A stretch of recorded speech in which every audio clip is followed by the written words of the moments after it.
All right, Prophet from the park bench. Prophet from the park bench. You can call me the Prophet from the park bench. You can call me the Joy Master. You can call me the Joy Monster. I'm all of the above. I'm beautiful. I'm blessed. I'm great. I'm amazing. I'm happy to be alive. I'm glad to be here. My name is Oriri Osayomori. I am from Benin City, Edo State, Nigeria, in West Africa. My people have been in that place for a long time.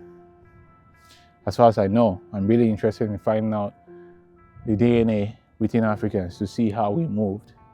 I'm interested to know if my people were the first to step foot in that part of the world. Of course, we don't know, but it'd be interesting to map out how Africans have moved in within Africa. But I am blessed to be alive today.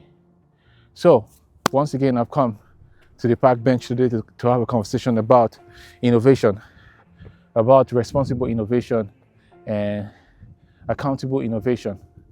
Because this system we live in right now, I live in Minnesota, in North America, in the United States, in North America. And the system we live in is, of course, a capitalist system, and innovation is like a big deal here.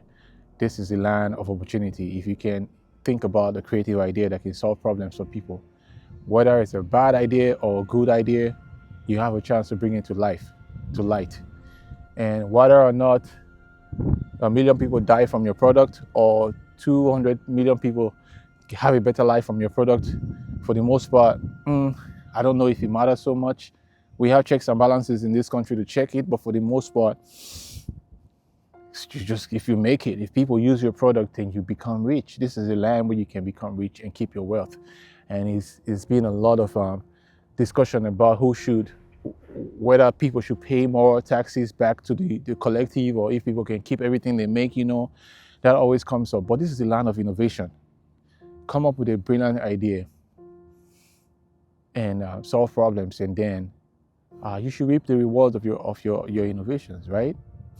Right. That sounds like a noble course, use your mind and, move humanity forward through technology. And you can see all the great technologies that have come out from America.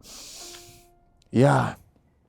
But if we look deep, have we been responsible with our innovations? Like, who have really benefited from these innovations that we've made, like on a wide scale?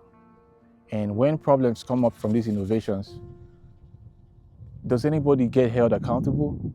Like the right punishment? And do the people actually get any kind of retribution, or do the people actually get any kind of justice when innovation goes crazy? So that's the point of the talk today. Like, responsible innovation. This society that we live in right now, there's so many products that have been developed without consideration for the damage that they're going to do to people. We see it every day. Go on the internet, like it's there. So many products that people go in there and convince the government, and they convince them, they take bribe, and then convince the government that this product is good. Yeah, they come up with a whole research to back their ideas up, and then they get approvals, and then they get funding.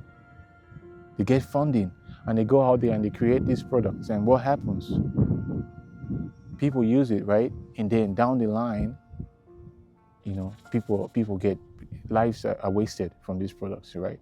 So responsible innovation. I don't know who's watching this right now. You may have the next brilliant idea, but I am telling you, the future we're going to, the type of society we want to live in, is a society where we are responsible with our innovation. I will tell you from a perspective of joy that if you're somebody that believes in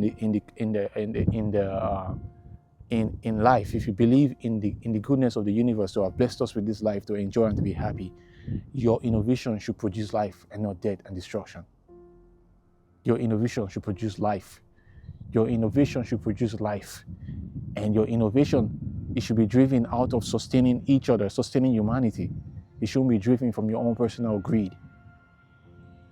Think about what you're trying to innovate. really, and be honest with it.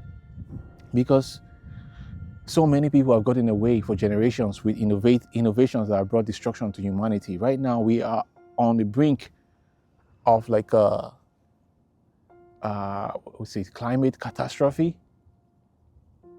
You know, how many of these people are we held accountable for all the things they have done to this our environment? Because we are all caught up in trying to be the next millionaire. We can see that if this planet doesn't hold up, then we are done. Not to be a preacher of doom, but this is the reason why we need responsible voices out here. So, innovation, be responsible with your next great idea.